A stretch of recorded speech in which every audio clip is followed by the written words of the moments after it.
Selamat sore teman-teman sekalian.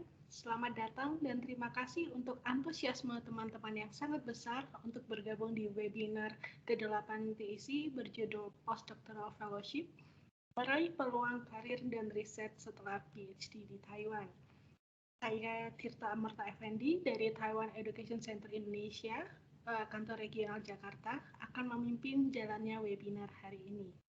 Sebelum memulai webinar, saya perlu mengingatkan teman-teman sekalian untuk menonaktifkan fitur mikrofon serta menjaga ketertiban selama webinar berlangsung. TIC nantinya juga akan memberikan e-sertifikat bagi teman-teman peserta yang mengikuti webinar dari awal hingga akhir dan mengisi form absensi yang akan TIC bagikan di pertengahan acara. Selain itu, di akhir acara, TIC juga akan berbagi 3 door prize untuk 3 peserta yang beruntung. Oke, teman ketahui terlebih dahulu bahwa webinar hari ini secara resmi didukung oleh Kementerian Pendidikan Taiwan dan Divisi Pendidikan di Taiwan Economic and Taipei Economic and Trade di Indonesia.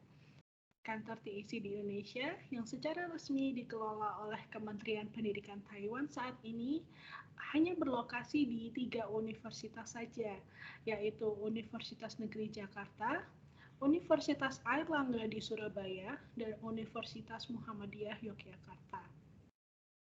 Senang sekali hari ini TIC berkesempatan untuk mengadakan webinar yang akan berbagi informasi seputar studi doktoral di Taiwan, perjalanan bagaimana mendapatkan kesempatan postdoctoral fellowship, hingga seputar tantangan apa saja yang dihadapi seseorang ketika mengambil kesempatan postdoctoral fellowship. Tentu bahasan webinar kali ini sangat menarik sekali bagi teman-teman yang ingin studi di Taiwan, studi doktoral terutama, dan kelak ingin menjadi seorang ilmuwan atau researcher. Hari ini TIC mengundang 2 alumni universitas di Taiwan, yaitu yang pertama Mas Januar Widakdo PhD, alumni National Taiwan University of Science and Technology. Selamat sore Mas Januar. Ya, halo, selamat sore Mas Januar. Belum terdengar suaranya.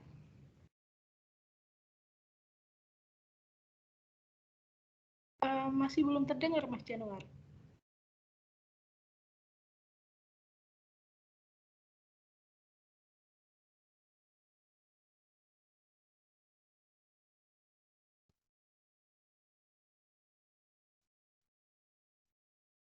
Oke, nanti kita lanjut lagi ke Mas Januar. Dan narasumber yang kedua juga alumni universitas di Taiwan, yaitu Mas Tahta Amrillah PhD, alumni dari National Chiao Tung University atau yang sekarang berganti nama menjadi National Yang-Ming Chiao Tung University. Selamat sore Mas Tahta. Selamat sore Mbak Iya, Tirta. selamat sore. Mas Tahta saat ini masih di Jepang? Iya, di sini sudah malam. Oh iya, pukul berapa di sana? Jam 6:06. Oh oke, iya terima kasih sudah bergabung hari ini. Iya, Mas Januar sudah. Ini suara saya sudah terdengar? Iya sudah. Ya selamat sore Mas Januar. Sore semuanya, sore Tirta, Ya, sore Mas halo. Tata, salam kenal. Iya baiklah. Terima kasih Mas Januar, Mas Tahta sudah bergabung berkenan menjadi narasumber di webinar hari ini. Baiklah, kita memulai webinar hari ini. Untuk sesi presentasi yang pertama, kita akan mendengarkan sharing session dari Mas Januar Widakdo PhD terlebih dahulu. Ya, begitu menyelesaikan studi doktoralnya di National Taiwan University of Science and Technology atau NTUST, Mas Januar ini langsung menjadi postdoctoral fellow di lab yang sama di NTUST. Ya, nanti Mas Januar akan bercerita lebih lanjut tentang pengalamannya studi doktoral dan menjadi postdoctoral fellow di NTUST lebih jauh. Baik, untuk Mas Januar sudah siap? Oke, waktu saya langsung ambil saja ya. Iya, silakan. Terima kasih. Oke, salam 24 jam buat rekan-rekan semuanya yang berada di sini, yang hadir pada hari ini. Terima kasih atas waktunya dan kesempatannya. It's such an honor for me sudah diundang diundang sama TEC buat acara hari ini, buat berbagi pengalaman dan juga berbagi cerita ketika saya PhD dan juga mendaftar menjadi postdoktoral sekarang. Mungkin saya langsung share screen saja sebentar.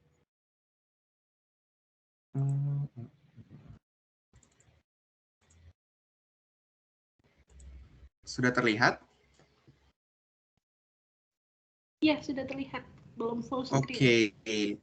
Jadi tema hari ini adalah meraih peluang karir dan riset setelah PhD di Taiwan. Karena saya ingin berbagi cerita waktu ketika saya PhD di Taiwan dan berbagi cerita apa sih itu postdoktoral khususnya di Taiwan gitu ke teman-teman semua. Tak kenal maka tak sayang, nama saya Januar Widakdo.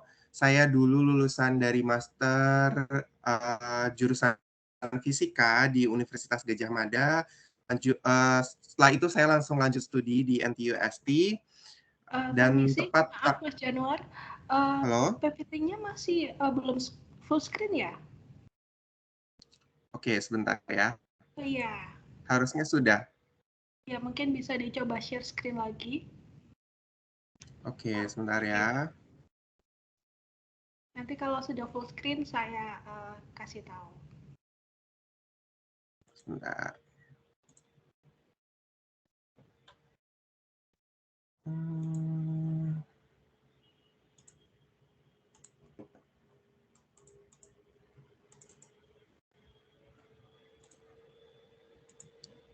Ini udah full screen belum ya?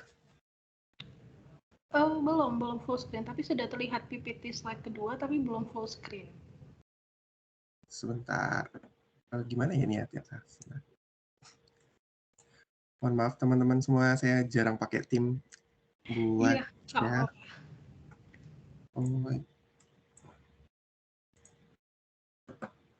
Pilih yang full screen, Mas. Oke, sebentar ya Mas ya. Ya. Saya share dulu.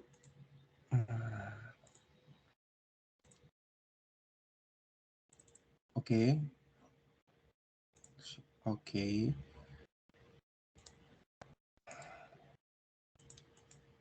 Saya sudah full screen ini, Mas.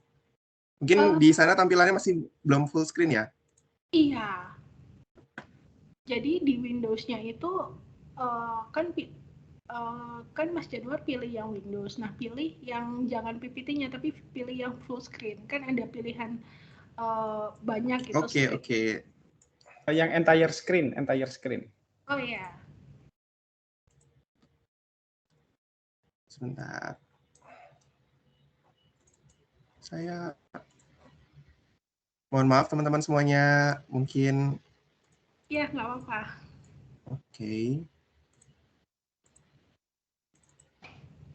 Oke, sudah. Oke, perkenalkan nama saya Januar. Tadi saya sudah sebutkan ya. Saya dulu master di UGM dan lanjut studi di NTUST.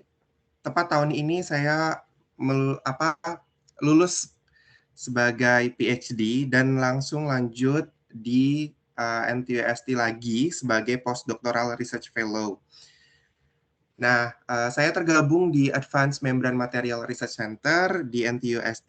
Ini advisor saya 2. Kalau teman-teman tahu, bisa cari di Google langsung Advanced Material Research Center di NTUST. Itu banyak publikasi yang telah kita ciptakan, banyak paten yang telah kita ciptakan. Jadi teman-teman semua yang mau tahu riset saya, nanti setelah ini akan saya tampilkan.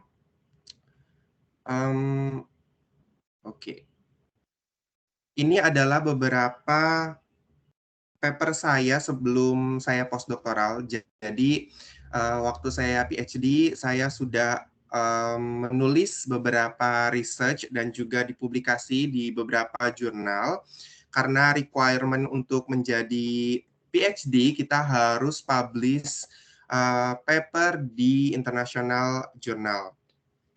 Dan ini adalah fokus riset saya dulu waktu saya PhD, dan saya kebetulan postdoktoral saya juga di tempat yang sama. Jadi saya base-nya itu adalah membran teknologi. Jadi kita membuat membran dengan berbagai aplikasi yang bisa teman-teman lihat buat carbon dioxide separation, air purification, gas barrier, dan masih banyak lagi. Dan base research kita adalah base material yang kita gunakan yaitu grafin. Karena di sini kita fokusnya adalah cerita bagaimana perjalanan saya memilih untuk postdoktoral. Jadi kita langsung aja fokus untuk postdoktoral story-nya. Nah, saya nemu komik, nih rekan-rekan, saya nemu komik, di mana komik ini relate banget dengan saya saat ini. Jadi saya nanya ke advisor saya, apa sih pekerjaan saya saat menjadi postdoc saat ini gitu. Terus kata advisor saya sama kayak PhD waktu kamu PhD, tetapi bedanya kamu nggak usah nulis tesis gitu. Dan kamu mendapatkan gaji 2 kali lipat seperti itu. Apakah iya akan seperti itu? Nanti kita akan bahas. Nah, teman-teman semua atau rekan-rekan semua yang di sini mungkin ada yang consider untuk jadi postdoktoral atau masih bingung untuk langsung kerja menjadi dosen atau kerja di company atau menjadi postdoc gitu. Jadi karena tema hari ini adalah cerita tentang postdoc, jadi kita harus tahu dulu ya fondasi dan apa sih itu postdoc gitu. Postdoc itu student bukan sih gitu. Postdoc itu bakalan dapat degree atau enggak gitu. Postdoc itu bisa dipanggil researcher, scholar, atau associate atau asisten gitu. Jadi teman-teman semua juga pasti pada bingung kan apa sih postdoc. Nah, postdoktoral itu adalah posisi di mana seorang yang sudah menjadi PhD atau yang baru lulus PhD untuk melanjutkan training dan juga latihan untuk menjadi researcher yang baik dan memiliki skill dan experience yang akan nantinya digunakan di dalam jenjang karir akademiknya. Seperti itu. Jadi teman-teman semua, apalagi yang pengen jadi dosen atau yang ingin lebih mendalami dirinya sebagai researcher, sangat disarankan untuk menjadi seorang postdoktoral. Nah, biasanya kita harus consider juga postdoktoral itu dibayar atau enggak gitu. Postdoktoral itu apakah volunteer atau sukarela. Nah, di Taiwan sendiri untuk postdoc sendiri akan dibayar dengan gaji kira-kira 55.000 sampai dengan 63.000 Taiwan dollar. Jadi kalau dirupiahkan itu sekitar 25 juta sampai dengan 30 juta rupiah per bulan. Dan itu sudah nanti kita harus bayar per bulannya asuransi kesehatan dan lain-lain. Jadi nanti ada pajak, asuransi kesehatan dan lain-lain. Insya Allah lebih dari ketika kita bekerja di Indonesia. Tapi di sini ada scope of work-nya. Jadi PhD nggak cuma penelitian saja. Beberapa advisor atau profesor mempunyai batasan atau target per tahunnya. Nah, postdoktoral ini kalau dari saya, nanti saya akan ceritakan bagaimana saya mendaftar, tapi di kasus saya, postdoktoral yang saya sedang tekuni sekarang, saya mempunyai kontrak 1 tahun, tetapi lama kontrak untuk target kontrak untuk funding-nya adalah 3 tahun. Jadi per tahun selama 3 tahun saya harus memperpanjang kontrak tersebut gitu. Dan scope of work-nya seorang postdoktoral sendiri harus mempunyai research dan publikasi minimal 1 publikasi per tahun, dan seorang postdoktoral juga harus memiliki atau mempunyai pengalaman atau join di international conference dan juga kalau nanti advisor atau profesornya memberikan amanah untuk mengajar di kelas juga bisa kemungkinan terjadi seperti itu. Nah, kebetulan saya founding yang saya dapat adalah dari MOST, yaitu Ministry of Science and Technology yang ada di Taiwan. Bagaimana sih cara daftarnya gitu? Apa aja sih founding yang ada di Taiwan sendiri? Nah, founding untuk postdoktoral sendiri di Taiwan ada banyak ya teman-teman. Jadi nanti teman-teman bisa cari. Nanti setelah slide ini saya akan taruh link untuk pendaftaran postdoc di Taiwan, tetapi saya ingin menceritakan pengalaman saya saat mendaftar terlebih dahulu. Nah, saya mendaftar di MOST dengan project dari advisor saya. Jadi nanti teman-teman atau rekan-rekan semua yang ingin daftar menjadi postdoc harus membuat akun dulu di MOST Taiwan. Setelah itu teman-teman semua bisa lihat job posting yang ada di MOST seperti di layar ini. Ada postdoctoral research contohnya di Canggung University Taoyuan, seperti itu. Nanti kalau mau postdoctoral di NTUST ada di job posting tersebut, dan teman-teman bisa langsung lihat syarat, kualifikasi, requirement, dan durasi kerjanya juga seperti ini. Jadi nanti rekan-rekan yang ada ingin mendaftar di jalur menggunakan MOST bisa langsung melihat di websitenya di News and Event.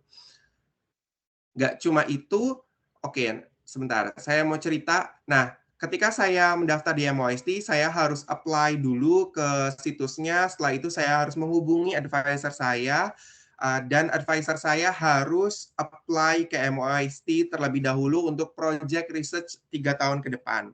Nanti ketika MOST sudah ACC kerja atau research untuk 3 tahun ke depan, mereka akan otomatis ACC postdoktoral yang disarankan oleh advisor tersebut. Jadi lebih baiknya bagaimana cara mendaftar postdoc, hubungi dulu advisor atau profesor yang relate dengan penelitian teman-teman semua. Atau kalau bisa lihat langsung di News and Event yang ada di sini. Nah, nggak cuma MOST, di Taiwan, Akademia Sinica, itu juga MOFA, itu juga menyediakan postdoctoral positions funding. Jadi teman-teman semua dan rekan-rekan semua bisa dilihat di slide ini, bisa dilihat di info Sinica, atau ketika teman-teman bingung atau rekan-rekan bingung kok nih di Sinica, di MOFA nggak ada jurusan yang saya mau, nggak ada research yang sama. Rekan-rekan semua bisa lihat di LinkedIn juga. Di LinkedIn, di pekerjaan postdoctoral researcher di Taiwan. Itu ada banyak sekali postdoctoral position di sana dengan berbagai kriteria dan juga berbagai macam kampus. Jadi nanti rekan-rekan semua bisa baca di situ apa sih kualifikasinya, jurusannya apa aja, yang terutama untuk postdoctoral itu jurusan dan topik research. Nah, general requirement-nya, saya mau cerita di MOST itu sendiri, kita ada requirement untuk mendaftar postdoktoral, yaitu yang pertama meraih doctoral degree tidak lebih dari 12 tahun ketika mendaftar. Jadi sudah dalam range 12 tahun setelah selesai PhD, itu rekan-rekan bisa tetap mendaftar menjadi postdoktoral. Kedua, harus mempunyai publikasi internasional yang baik, yang bagus, dengan impact factor, kalau bisa dengan impact factor yang tinggi, karena itu adalah salah satu konsiderasi dari advisor atau profesor untuk memilih rekan-rekan semua menjadi postdoktoral yang akan dipilih, seperti itu. Yang ketiga, harus mempunyai kemampuan bahasa Inggris yang bagus. Kenapa? Karena dan di sini saya garis bawahi Chinese language itu tidak harus bagus atau tidak ada requirement untuk bisa berbahasa Chinese di Taiwan, tetapi untuk jurusan sosial humaniora diwajibkan untuk bisa, karena nanti topik research-nya biasanya ke lingkungan, atau ke masyarakat. Kalau nanti rekan-rekan semua base-nya teknologi atau science, itu kan nanti di lab, jadi rekan-rekan semua nggak harus bisa bahasa Chinese, tetapi diwajibkan harus berbicara bahasa Inggris dengan kemampuan writing yang bagus. Karena nanti postdoctoral researcher mempunyai tugas dan amanah untuk mempublikasikan research dan penelitian teman-teman semua. Nah, dari TEC meminta saya kapan deadline untuk biasanya postdoktoral itu bisa mendaftar, seperti itu. Biasanya MOST itu sendiri deadline-nya adalah Februari, Juni, dan Oktober. Postdoctoral position itu tidak melulu seperti mahasiswa yang ada fall atau spring semester, ada genap atau ganjil. Tergantung project dan tergantung nanti founding yang akan membiayai rekan-rekan semuanya. Seperti itu. Terus, apa sih tahap seleksinya yang untuk postdoctoral researcher? Jadi nanti biasanya advisor atau profesor akan melihat akademik karir dan akademik record dari rekan-rekan semua. Jadi scope penelitian dulu yang rekan-rekan sudah lakukan saat PhD atau master itu akan dilihat relate atau tidak yang dibutuhkan oleh advisor. Yang kedua, kualitas dari publikasi. Jadi kualitas publikasinya juga dilihat, bisa tembus high impact factor jurnal atau tidak, bisa berimpact untuk masyarakat atau tidak, seperti itu.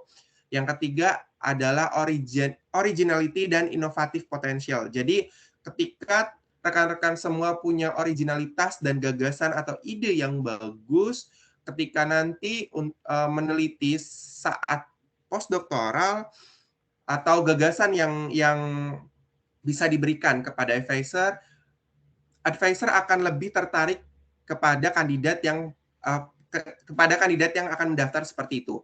Dan yang keempat adalah your future potential. Seperti tadi, gagasan dan ide itu sangat penting. Nah, yang harus rekan-rekan semua tahu ketika mendaftar PhD apa aja gitu.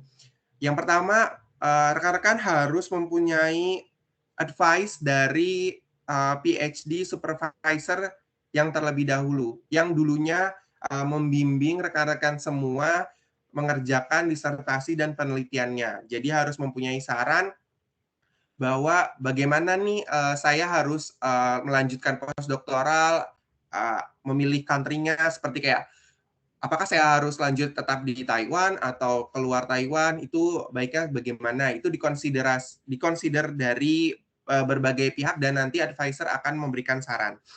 Dan kedua, list of publikasi, jadi nanti rekan-rekan semua yang sudah lulus atau yang belum lulus sekarang mungkin bisa banyak-banyakin publikasi karena publikasi tersendiri itu penting untuk seorang postdoktoral aplikan. Jadi nanti teman-teman ketika mau daftar menjadi postdoktoral, berapa publikasi yang telah teman-teman atau rekan-rekan publish itu menjadi salah satu consider penting atau yang bisa menjadi aspek penting yang akan dipilih oleh advisor. Yang ketiga, harus bangun network sebanyak-banyaknya sebelum mendaftar postdoktoral. Kenapa? Ketika teman-teman semua atau rekan-rekan semua mau mendaftar dan teman-teman sudah mempunyai link banyak, teman-teman akan lebih mudah untuk proses pendaftaran. Nah, bagaimana cara menambahkan link atau koneksi dari seorang peneliti? Salah satunya adalah join di international conference. Jadi nanti kalau rekan-rekan pengen punya kenalan profesor atau peneliti dari dari sebuah company, jadi rekan-rekan yang sekarang masih berkuliah bisa banyak-banyak join international conference seperti itu. Jadi nanti bisa tanya-tanya job positions buat postdoktoral di situ ada atau enggak gitu. Terus temukan fundingnya. seorang postdoktoral butuh funding karena untuk sebuah penelitian kita nggak melulu cuman bisa kontribusi tenaga, tapi kita juga harus mempunyai funding yang mensupport kita selama kita menjalani postdoktoral gitu. Terus bagusin CV-nya, bagusin publikasinya, terus think carefully about whether you want to stay in academia atau enggak gitu. Jadi kalau rekan-rekan semua pengen stay menjadi seorang researcher atau seorang dosen atau seorang pengajar yang bakal memberikan ilmunya kepada orang banyak, itu bisa menjadi suatu considerations buat rekan-rekan semua untuk melanjutkan postdoktoral. Gitu. Terus pro dan kontranya nih. Jadi biasanya seorang PhD yang sudah lulus, yang sudah lulus dan ingin melanjutkan kerja atau postdoktoral itu pasti bingung ya. Apa sih postdoktoral, benefitnya apa sih, nggak benefitnya gitu. Nah, salah satu benefit atau pro-nya saat kita bisa postdoktoral setelah PhD adalah kita bisa memiliki dan mengasah skill dalam bidang penelitian gitu. Apalagi penelitian yang telah kita tekuni selama ini. Sebelum rekan-rekan semua terjun langsung ke lapangan, terjun langsung menjadi dosen atau bekerja di company, ada baiknya seorang researcher melanjutkan postdoktoral untuk mengasah skill-nya terlebih dahulu. Begitu. Juga untuk belajar bagaimana menemukan topik yang baru, bagaimana belajar sebagai researcher yang baik, bagaimana bisa berkontribusi dan membangun koneksi satu sama lain dengan advisor, dengan peneliti-peneliti di dunia seperti itu. Dan terima kasih atas waktunya. Untuk closing statement-nya, menurut saya, sebelum rekan-rekan semua menentukan langkah untuk menjadi postdoktoral atau tidak, teman-teman semua harus tahu konsekuensi yang akan didapat ketika menjalankan profesi tersebut. Terima kasih.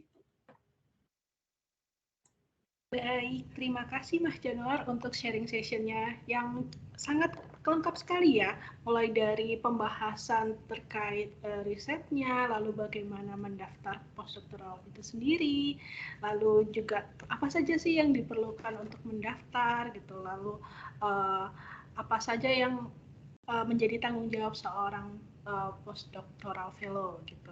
Atau singkatnya kita biasa menyebut postdoctoral fellow itu sebagai postdoc begitu saja. Oke, terima kasih Mas Januar. Kita review sedikit ya teman-teman terkait bagaimana sih mengetahui peluang postdoctoral fellowship terutama di Taiwan.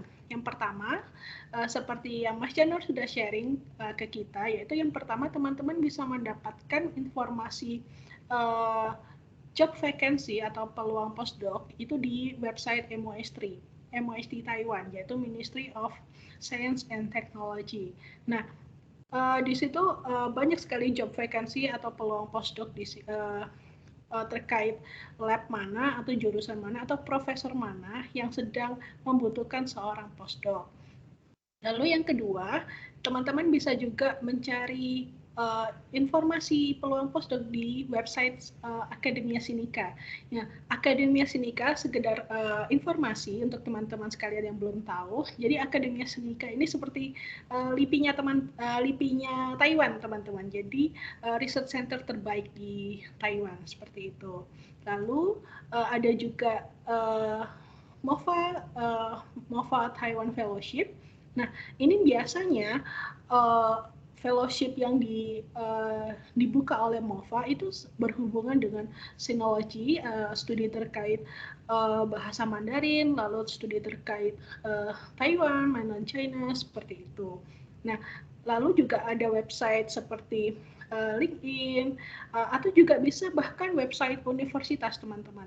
Karena tidak semua profesor di Taiwan itu menaruh informasi terkait lowongan postdoc itu di website MOST maupun website Akademia Sinica. Bisa jadi di websitenya sendiri. Nah, bisa jadi seperti ini teman-teman. Seperti teman-teman mencari academic advisor ketika teman-teman akan mendaftar studi master atau doktoral. Jadi teman-teman silahkan berkunjung ke website universitas yang teman-teman inginkan. Lalu cari informasi terkait list profesor atau academic advisor di setiap jurusan atau di jurusan yang teman-teman ingin apply. Nah, di situ ada informasi setiap profesor itu bidang minatnya, bidang risetnya apa saja gitu. Nah, biasanya juga ada informasi website personal academic advisor atau profesor itu apa saja. Nah, di website mereka biasanya kalau mereka sedang butuh postdoc, mereka pasti tulis gitu. Job vacancy postdoctoral selalu terbuka. Nah, jadi teman-teman bisa ketika bisa apply langsung ke profesor ketika tahu informasi tersebut. Cara apply-nya seperti teman-teman apply job gitu. Jadi via email gitu. Silahkan mengajukan proposal atau permohonan via email. Katakan kalau teman-teman tertarik untuk bergabung di lab-nya sebagai postdoctoral fellow gitu. Nah, kalau misalkan profesor atau academic advisor tersebut berkenan untuk menerima teman-teman, profesor nanti ini akan menunjukkan bagaimana sih proses untuk mendaftar menjadi postdoctoral fellow di lab-nya gitu. Nah, sekarang tambahan lagi untuk teman-teman yang ingin mendaftar yang MOST, misalkan teman-teman melihat website di MOST, oh lab ini atau profesor ini sedang membutuhkan postdoc fellow. Nah, kebetulan risetnya saya linear nih, saya ingin join, saya ingin belajar dan berkontribusi di lab ini sebagai postdoc. Nah, cara apply-nya bagaimana? Nah, sekedar review lagi dari yang sudah Mas Januar sampaikan. Ya, teman-teman silahkan menghubungi secara personal profesor tersebut via email. Nah, lalu profesor nanti yang mendaftarkan teman-teman ke MOST. Jadi bukan teman-teman yang mendaftar ke MOST, tapi profesornya yang nanti akan mendaftarkan teman-teman ke MOST sebagai postdoctoral fellow. Ya, sekali lagi terima kasih Mas Januar untuk sharing session terkait postdoctoral fellowship. Kalau boleh tahu, ingin bertanya sedikit, kan Mas Januar tadi sudah bilang gitu kalau target penelitian selama setahun yang ditetapkan oleh MOST itu 1 jurnal setiap tahunnya.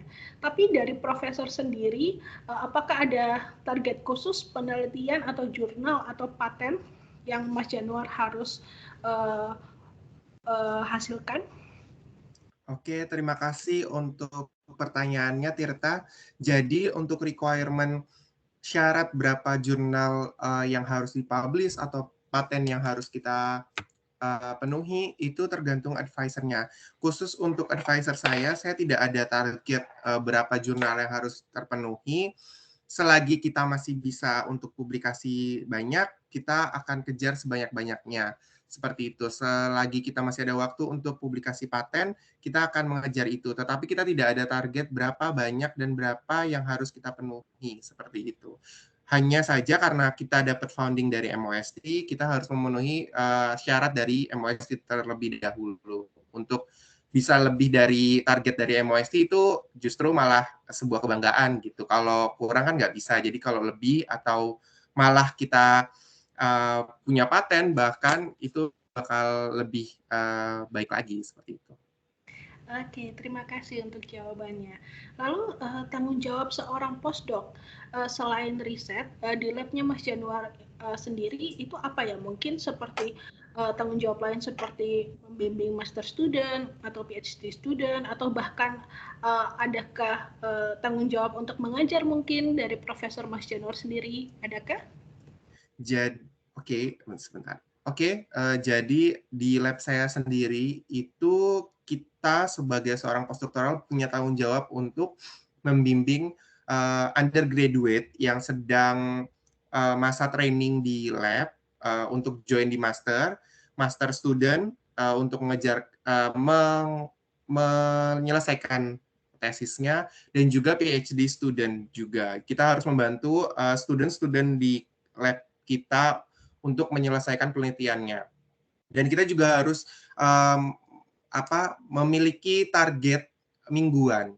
Seperti itu, di entah penelitian kita, entah juga penelitian kolaborasi dengan company, seperti itu.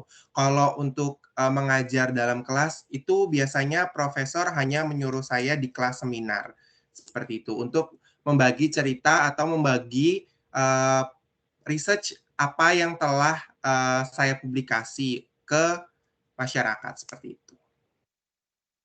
Baik, terima kasih untuk jawabannya Mas Januar. Ya, kita mungkin nanti akan bertanya-tanya lagi ke Mas Januar di sesi tanya jawab.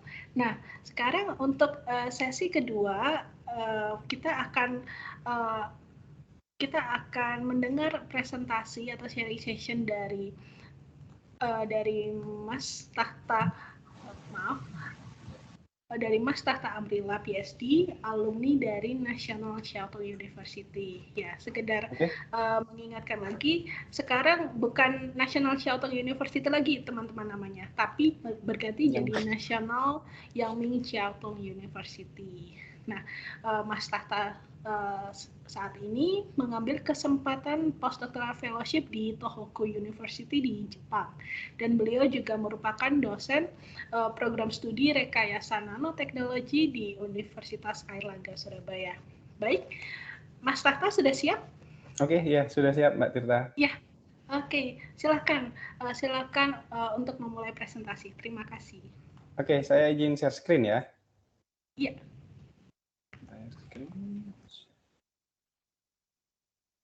Terlihat ya? Iya, belum? tapi belum terlihat full screen. Oke, sudah full screen saya kira. Ya, sudah. Oke, terima kasih Mbak Tirta atas undangannya. Sebelumnya juga saya ucapkan selamat malam ya dari Jepang. Soalnya di sini sudah malam sih, sudah jam 6:30, jam 7. Hari ini saya akan mencoba untuk sharing gitu ya, sharing tentang apa yang saya telah lalui begitu ya setelah lulus dari Taiwan. Jadi judulnya yaitu Postdoctoral Fellowship, meraih peluang karir dan riset setelah PhD di Taiwan. Jadi nah sebelum itu mungkin saya self introduction dulu. Jadi saya lulusan ITS tahun 2008, lulus 2012.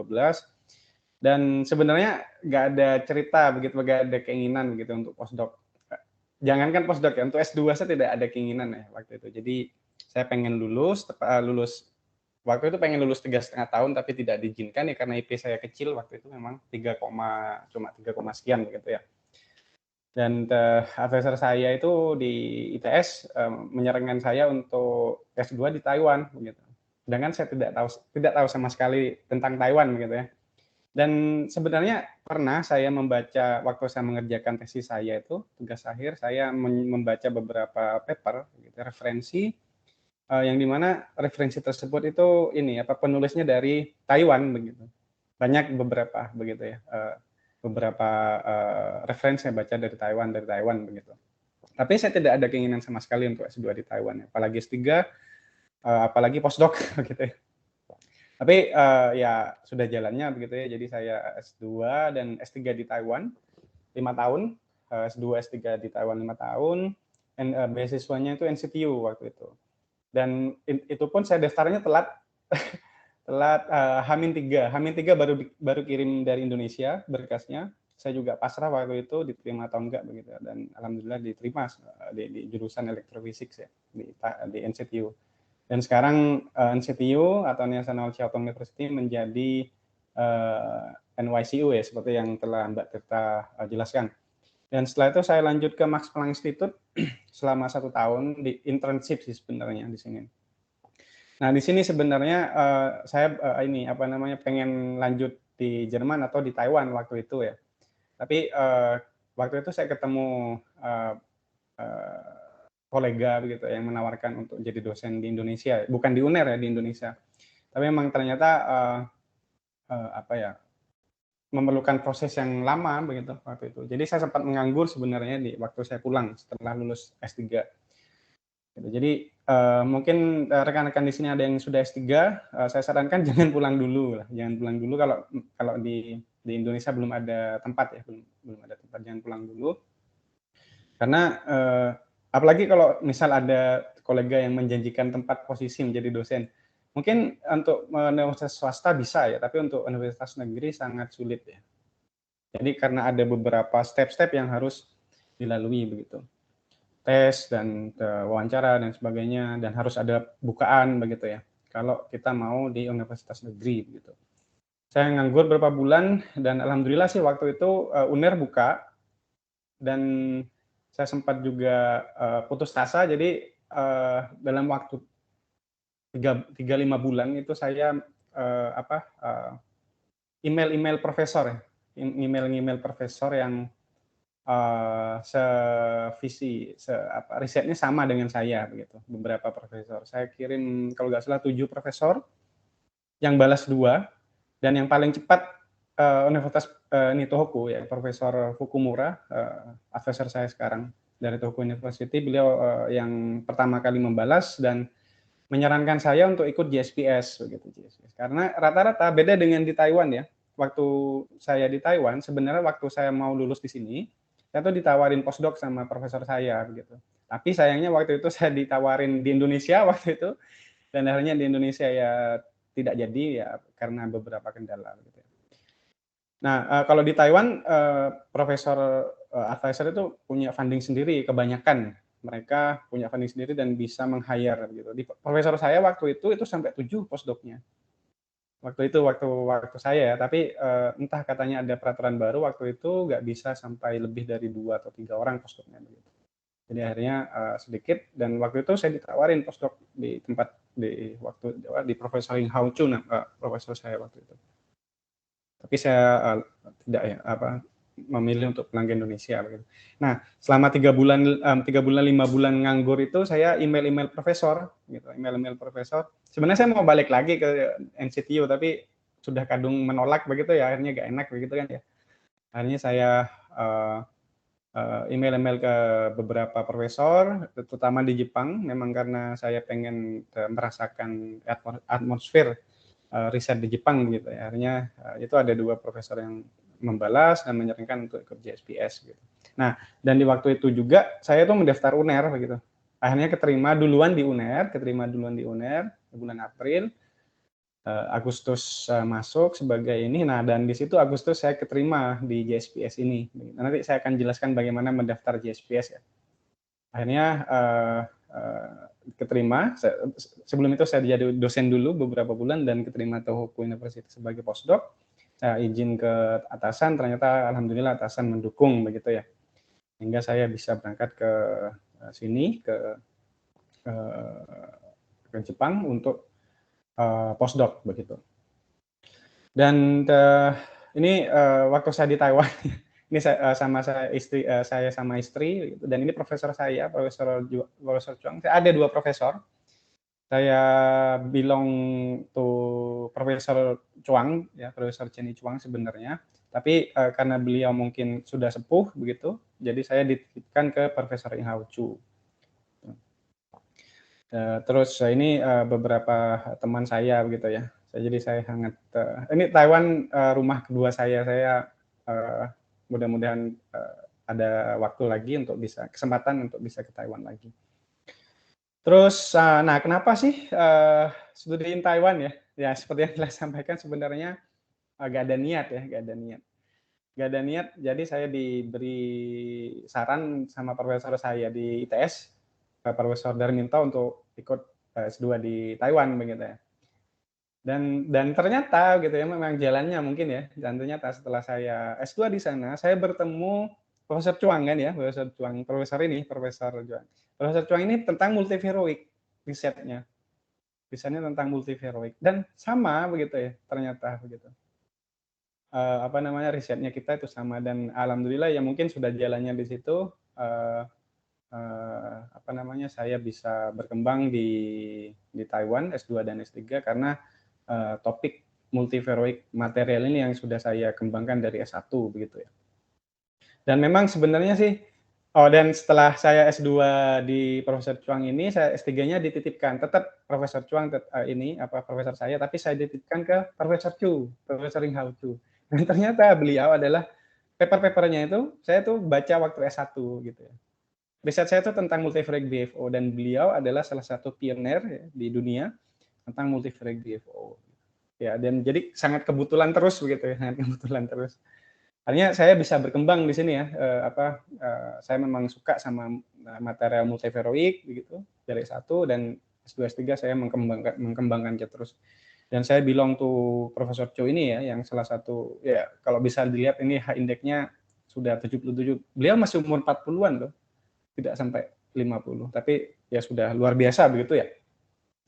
Jadi saya sangat itu mungkin salah satu alasan saya tuh bisa berkembang di Taiwan gitu ya, karena saya langsung dihandle oleh profesor yang sangat expert di bidang ini gitu ya. Dan ini alat yang sering saya gunakan, PLD, Pulse Laser Deposition, dan karena alat inilah ya sebenarnya saya tuh bisa ke sini ya, ke Jepang. Jadi waktu saya nganggur 3 bulan 5 bulan itu, saya meng-email 7 profesor yang risetnya tentang pulse laser deposition, tentang lapisan tipis gitu ya. Jadi yang pasti related dengan apa yang saya lakukan begitu. Ya, dan ini yang saya lakukan di Jepang tetap sama, jadi menggunakan pulse laser deposition, tapi materialnya berbeda begitu ya. Kalau waktu S2 S3 di Taiwan, saya tuh risetnya tentang multiferoik, tentang magnetoelektrik begitu ya. Ya, ini riset profesor saya, dan ini riset saya ya, masih tentang BFO begitu ya. Dan di sini saya melakukan riset yang berbeda, tapi alatnya sama, tentang pulse laser deposition, tentang material, tentang pembuatan tin film begitu ya. Gitu. Jadi Profesor Fukumura ini riset dua profesor yang membalas email saya yang pertama kali begitu ya. Saya akhirnya memilih istiqomah ke Profesor Fukumura, meskipun profesor yang satunya itu menawarkan funding sendiri. Jadi beliau punya funding sendiri waktu itu, dan saya akan dibayar oleh fundingnya begitu ya. Tapi tidak terlalu besar kalau dibandingkan dengan JSPS. Jadi kalau JSPS ini belum tentu keterima sebenarnya gitu waktu itu. Tapi saya tetap istiqomah ke Profesor Fukumura begitu ya, karena beliau juga risetnya bagus begitu. Dan kenapa sih harus postdoc begitu kan ya? Jadi sebelum saya mau lanjut S2 dan S3, saya itu kan tidak ada pikiran untuk ini ya, untuk S2 dan S3. Waktu S1 saya pengen lulus tepat waktu atau cepat-cepat biar dapat kerja begitu, karena orang tua saya juga tidak mampu ya waktu itu. Jadi dan S2 S3 pikiran saya berubah begitu ya. Apalagi pas waktu saya di Taiwan mendengar ceritanya yang TSMC begitu ya. Kalau yang ada di Taiwan di sini mungkin paham tentang TSMC begitu. Nah itu saya pengen sekali jadi researcher begitu. Researcher yang mungkin nanti juga pas waktu pulang ke Indonesia saya itu bisa membuat perusahaan sendiri begitu. Itu mimpi saya ya sebenarnya. Nah, namun apa sih yang kita harus lakukan untuk menjadi researcher yang handal gitu? Nah, kita harus postdoc dulu. Kita harus postdoc dulu. Meskipun pada dasarnya waktu itu saya memilih postdoc itu karena ya di Indonesia nggak punya kerjaan begitu. Gitu. Maksudnya bisa kita dapat pekerjaan, tapi ya kita harus menunggu ya. Kalau kita mau jadi dosen atau kita mau jadi peneliti di LIPI atau apa, kita masih harus menunggu ya, bukaan begitu ya.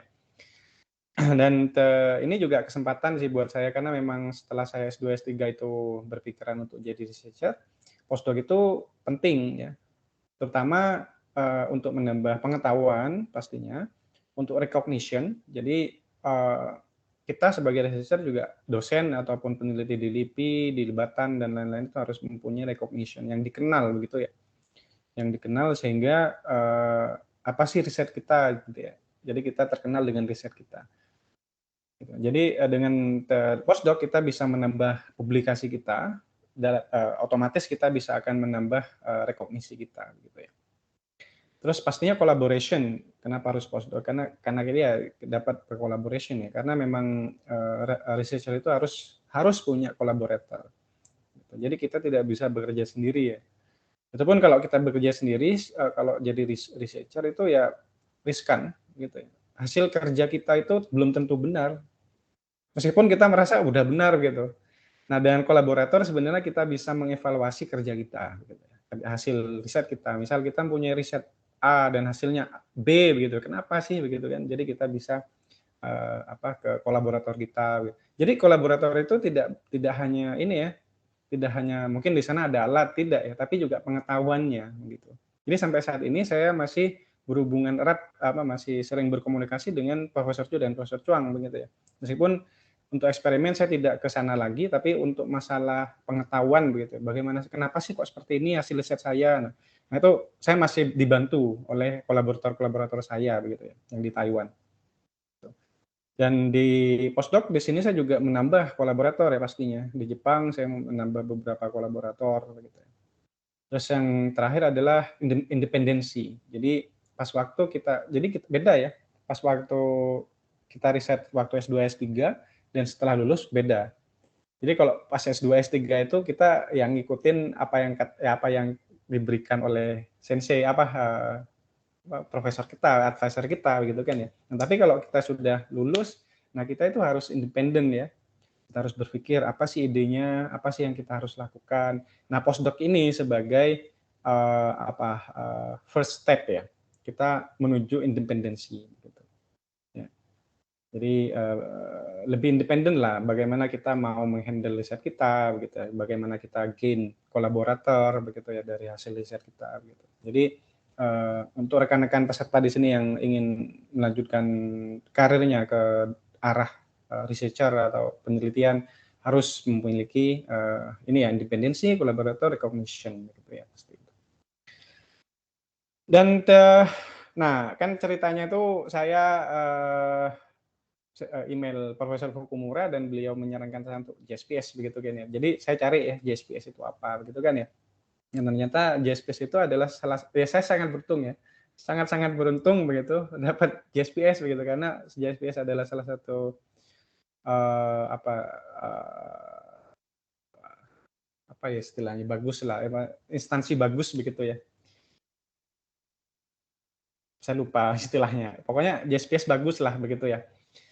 Dan saya mencoba untuk daftar dan mungkin rekan-rekan di sini yang mau melihat informasi lebih jelas dan lengkap tentang JSPS bisa ke sini langsung ya, JSPS, Japan Society for the Promotion of Science, langsung ke situ. Jadi ada beberapa program di situ, ada pre-postdoc begitu ya, ada summer program dan strategic program. Di situ ada short term postdoc sekitar 3 bulan 1 tahun, terus ada standar program. Nah saya ini standar program 2 tahun ya, minimal.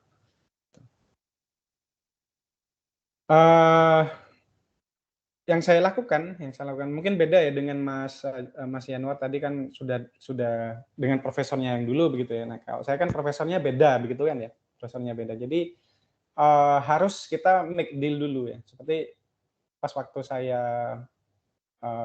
email Fukumura Sensei itu, Profesor Fukumura menyarankan saya untuk JSPS, terus nanya apa sih apa yang akan kita lakukan begitu. Jadi kita harus membuat deal dulu dengan profesor kita. Buat deal, oh idenya saya tahu ini Prof, di lab sampean ada apa? Wah ada alat ini. Oke gimana kalau kita garap ini? Oke kita garap ini begitu kan. Kita garap ini terus kita bikin proposal gitu. Ya. Kita bikin proposal dengan apa yang kita sudah deal-kan dengan profesor. Kita bikin proposal, kita kirim ke profesor. Saya tuh balik 4 kali. Jadi saya bikin proposal.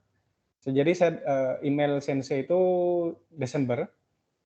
Dari Desember itu saya bikin proposal, Desember, Januari, Februari itu saya bikin proposal. Januari sih proposal selesai, saya kirim lagi ke sensei, dibalikin lagi, ada yang salah, saya kembalikan lagi, dibalikin lagi, pokoknya 4 kali sampai bulan Februari itu selesai. Februari selesai, Maret itu sudah oke gitu ya, Maret oke, dan saya kirim ke sensei, dan sensei itu yang ini, sama kayak ini sih MOST ya.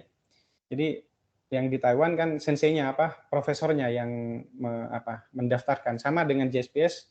JSPS itu senseinya profesor saya yang mendaftarkan. Saya cuma bikin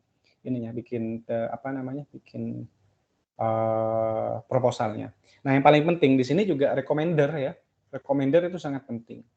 Bukan hanya CV kita, bukan hanya juga proposal kita yang bagus, tapi rekommendernya juga. Nah, kebetulan rekomender saya tuh ya itu ya Profesor Chu yang sangat luar biasa gitu ya. Kalau mau bahas tentang multivariate ya pasti beliau ya salah satu orang di dunia begitu yang sangat expert di bidang itu begitu. Ya, jadi salah satu kenapa saya keterima JSPS ya mungkin juga recommender saya itu yang sangat luar biasa. Mungkin juga proposal yang nyambung begitu. Jadi saat kita membuat proposal begitu, tekankan bahwa proposal itu akan jalan begitu ya, akan terrealisasi. Gimana caranya? Ya berarti kita harus meyakinkan referee yang membaca proposal kita itu yakin bahwa proposal itu akan jalan dan mendapatkan hasil. Yang pertama ceritakan bahwa saya itu sudah expert di PLD, di pulse laser deposition, dan Fukumura Sensei punya pulse laser deposition gitu ya.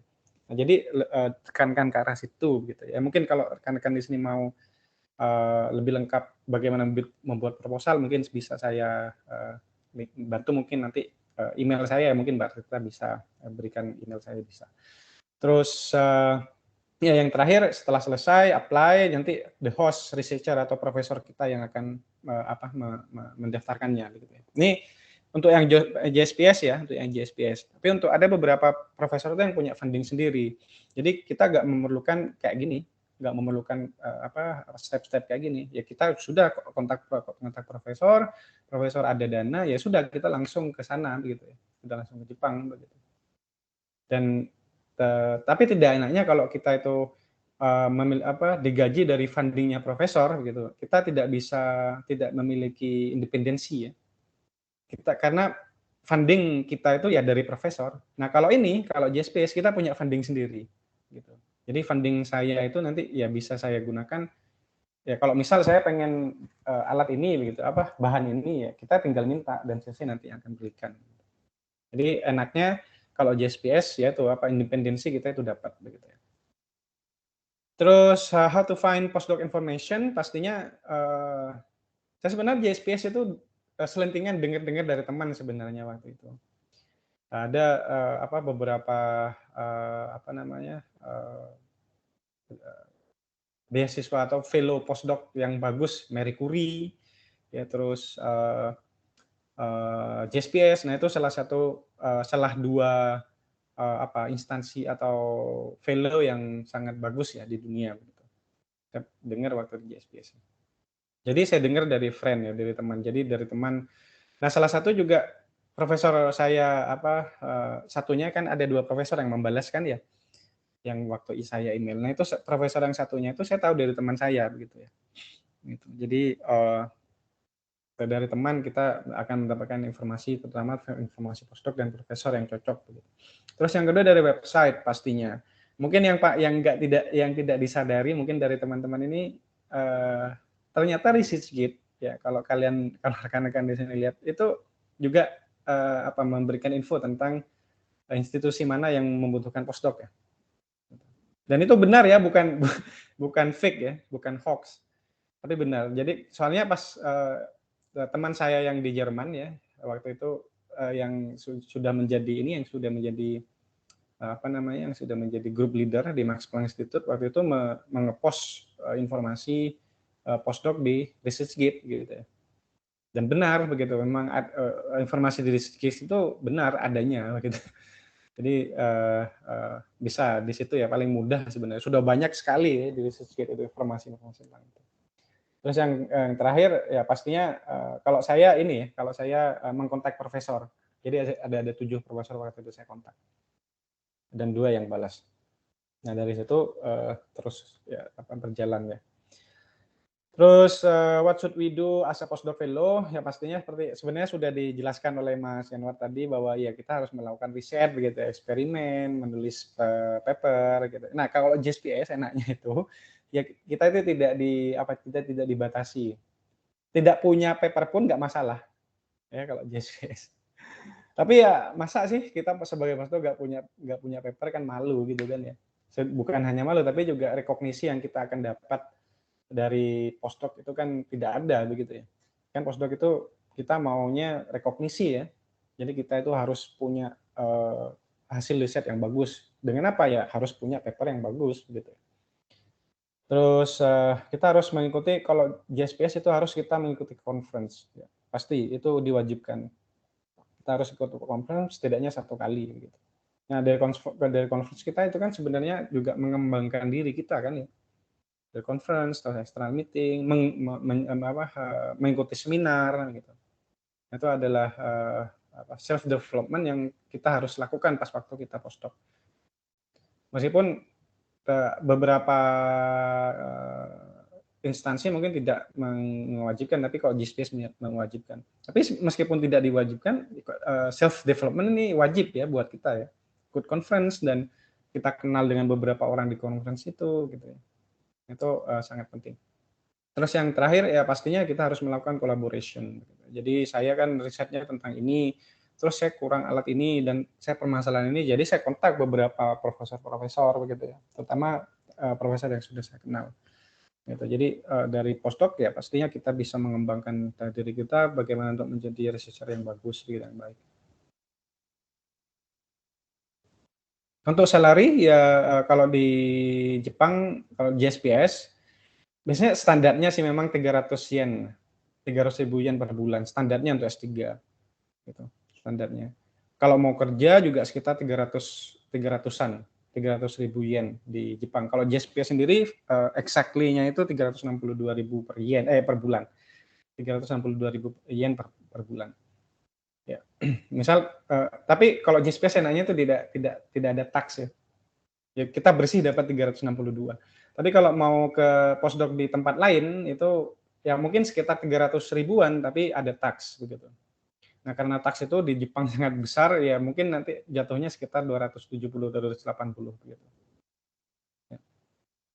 Seperti mungkin ada teman saya itu yang kerja di Toshiba, itu sekitar 340 sampai 380 lah segitu. Nah, tapi kena tax begitu, akhirnya cuma dapat 300-an gitu, 300 berapa gitu.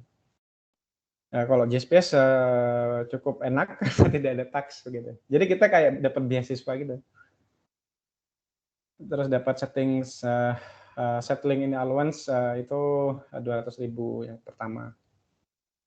Terus the thing you should know before apply postdoc di Jepang gitu ya, pastinya kalian tuh harus tahu, rekan-rekan di sini peserta harus tahu apa profesornya tuh kayak apa begitu ya, risetnya seperti apa. Sebenarnya kita juga bisa mengetahui tipikal riset, tipikal profesor itu. Kadang ada profesor, kalau saya setelah 10 tahun di akademi begitu ya, ada beberapa profesor itu yang sangat strict sekali dengan paper, dengan data begitu. Dan biasanya tuh risetnya sedikit tapi papernya bagus gitu. Dan yang kedua ada beberapa profesor tuh yang banyak sekali papernya, itu biasanya profesor yang sangat kerjanya cepat begitu ya. Jadi rekan-rekan di sini ya bisa memilih sih dari Google Scholar profesor tersebut begitu ya. Oh, profesor ini sedikit mungkin kerjanya sedikit enak gitu ya. Atau mungkin sedikit profesor yang ini papernya banyak, berarti kita harus kerjanya tuh cepat, banyak begitu. Tergantung dari apa yang rekan-rekan di sini inginkan begitu ya. Jadi kita harus tahu profesornya seperti apa yang mereka lakukan begitu ya. Research group-nya kayak apa, jadi di situ ada orang Jepang atau orang internasionalnya begitu ya, itu akan mempengaruhi kerja kita ya pas waktu di lab. Pastinya juga living cost ya dan culture. Jadi sebelum saya ke sini saya harus tahu dulu sih berapa sih hidup di Jepang gitu ya. Dan ternyata sangat beda sekali ya kalau rekan-rekan di sini hidup di Tokyo sama di Sendai. Saya kan di Sendai, Tohoku University itu di Sendai. Itu hampir setengah. Ini kalau di Tohoku itu kalau di Sendai itu sekitar apartemen sekitar 50.000 yen dapat. Di Tokyo itu sekitar 100.000 ya, jadi 2 kali begitu. Makan pun juga di Tokyo lebih mahal daripada di Sendai. Jadi kita harus tahu dulu begitu ya, berapa sih kehidupan di sana gitu ya. Dan pastinya ini yang paling penting ya. Jadi apa yang kita harus apa yang akan kita lakukan setelah postdoc. Nah, itu sangat penting. Sangat penting untuk menentukan kita mau postdoc di mana begitu. Saya pengen ke Jepang karena memang pengen tahu atmosfer kerja di Jepang ya, karena memang Jepang itu bekerja keras. Dan ternyata yang hampir sama sebenarnya kayak Taiwan ya. Mirip-mirip. Tapi di sini lebih lebih perfeksionis. Kalau di Taiwan mungkin lebih ke arah quantity gitu ya. gitu. Sama kerja keras begitu. Dan untuk closing statement sekali lagi alhamdulillah waktu saya, karena memang di Madura, saya kan Madura ya, jadi ada istilah itu omongan guru tuh manti itu istilahnya mujarab begitu ya. Jadi nasihat guru tuh mujarab gitu. Jadi saya alhamdulillah waktu itu mengikuti saran dari dosen saya, Profesor Daminto di ITS gitu. Dan tidak langsung kerja. Waktu itu saya pengennya pokoknya kerja begitu ya. Entah itu pegawai bank atau apa gitu ya. Tapi alhamdulillah saya mengikuti saran beliau, alhamdulillah dari situ saya bisa jalan-jalan lah setidaknya ya, meskipun ilmu saya masih kurang gitu. Nah, dari situ saya S2, S3 di Taiwan, ketemu profesor yang expert di bidang itu begitu ya. Jadi saya sangat beruntung sekali gitu. Saya di Taiwan, apa yang saya lakukan di Taiwan itu sangat mendukung sekali ya, apalagi tentang apa yang saya kerjakan sekarang, postdoc maupun ngajar gitu ya. Dan kebetulan saya ngajar di UNER di prodi rekayasa nanoteknologi, dan kami dosen-dosen juga masih muda-muda dan semua totally S3 begitu. Jadi ngajarnya itu ya memang benar-benar material-material baru gitu ya. Dan kami bisa gunakan itu. Terus ya sekali lagi postdoc itu sangat penting untuk rekan-rekan di sini yang bercita-cita untuk menjadi researcher. Jadi harus postdoc kalau bisa. Jadi PhD belum cukup ya.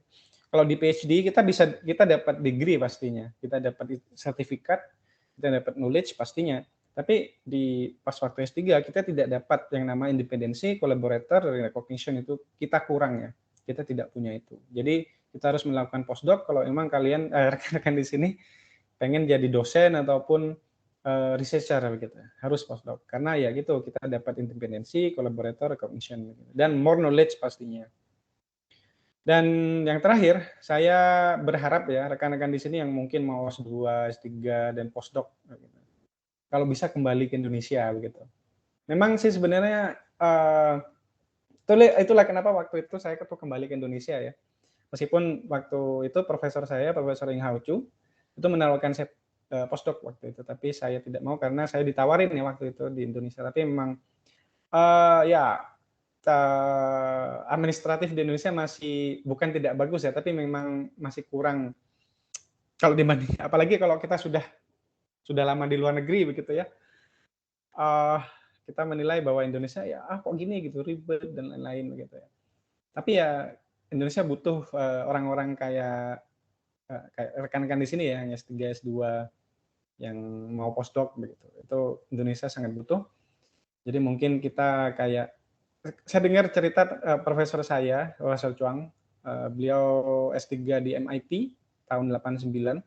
Waktu itu 89-90-an itu banyak mahasiswa Taiwan itu bukan dikirim ya, entah itu kuliah di US ya, kuliah di US waktu itu katanya.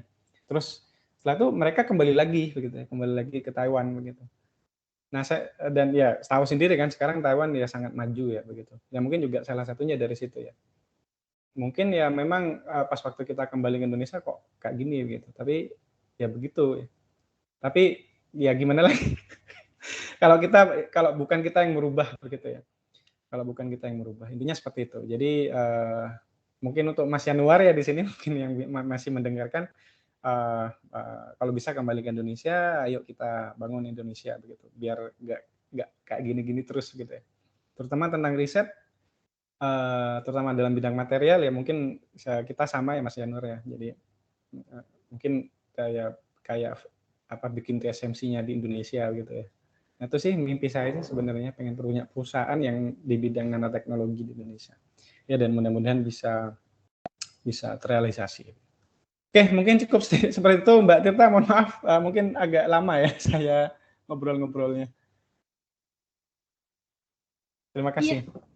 Iya, terima kasih Mas Tahta. Wah, banyak sekali ya insight-insight yang kita dapatkan dari Mas Tahta. Ya, dari Mas Januar, Mas Tahta, gitu. Kita jadi tahu kalau kesempatan postdoctoral fellowship itu memiliki menawarkan salary gitu, salary yang cukup menggiurkan teman-teman. Bisa kalau misalkan di-convert ke rupiah itu bisa puluhan juta rupiah. Ya, oke. Sedikit saya ingin paparkan beberapa pesan dari sharing session yang dipaparkan oleh Mas Tahta. Ya, kita menjadi semakin tahu bagaimana studi di Taiwan itu membukakan banyak sekali kesempatan dan bahkan juga membukakan juga memberikan berbagai sudut pandang yang misalkan Mas Tahta yang awalnya tidak tahu ingin berprofesi apa gitu, tidak tahu nantinya ingin menekuni bidang riset apa. Tapi setelah studi S2 dan S3 di Taiwan, Mas Tahta kita atau Mas Tahta menjadi semakin tahu terkait bagaimana sih perkembangan riset terkini dunia.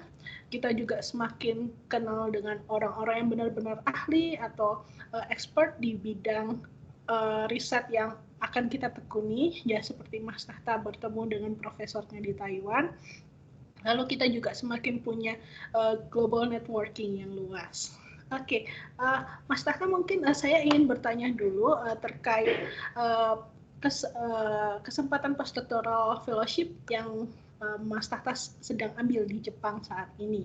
Ya, kalau Mas Januar kan tadi Mas Januar juga punya tanggung jawab untuk membimbing undergraduate master student di labnya. Nah, kalau Mas Tahta sendiri bagaimana? Apakah juga mendapatkan tanggung jawab tersebut atau juga mendapatkan tanggung jawab mengajar mungkin di sana saat di Tohoku University? Kalau di Jepang sendiri itu sistemnya profesor itu memiliki 2 asisten profesor. Yang menghandle mahasiswa itu biasanya asisten profesor. Jadi postdoc di sini nggak ke arah situ. Jadi riset kalau postdoc di sini. Oke, baik. Sebelumnya mohon maaf ya teman-teman, ini entah kenapa di kantor kami di sebelah waktu sesi tanya jawab kok ada orang yang bertukang gitu ya.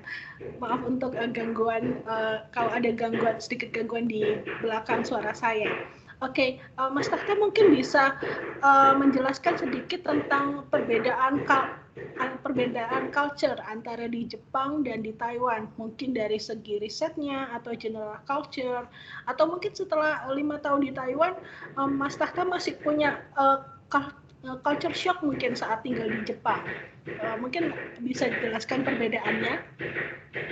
Kalau culture shock, ya enggak sih, Mbak. Soalnya sebenarnya hampir sama sih di Taiwan sama Jepang, culture-nya tuh hampir sama. Yang membuat beda mungkin sistem ini, sistem risetnya itu kalau di Taiwan kita lebih terbuka. Misal kita mau kolaborasi, itu gampang, lebih gampang. Kalau di Jepang tidak begitu. Jadi untuk di Jepang sendiri itu sangat sulit untuk melakukan kolaborasi dan biasanya orang Jepang itu menganggap bahwa kalau kita mau melakukan kolaborasi begitu, kita itu yang dibutuhkan begitu. Jadi data-data itu tidak mudah untuk diberikan. Kalau di Taiwan tidak gitu. Kalau kita mau kolaborasi, kita punya data, ya kita berikan ke mereka begitu ya untuk dianalisa dan mungkin ini kurang ininya, jadi mereka yang melakukan melakukan apa kekurangannya. Kalau di Jepang tidak bisa seperti itu gitu. Jadi data benar-benar konfidensial. Itu sih paling bedanya sih.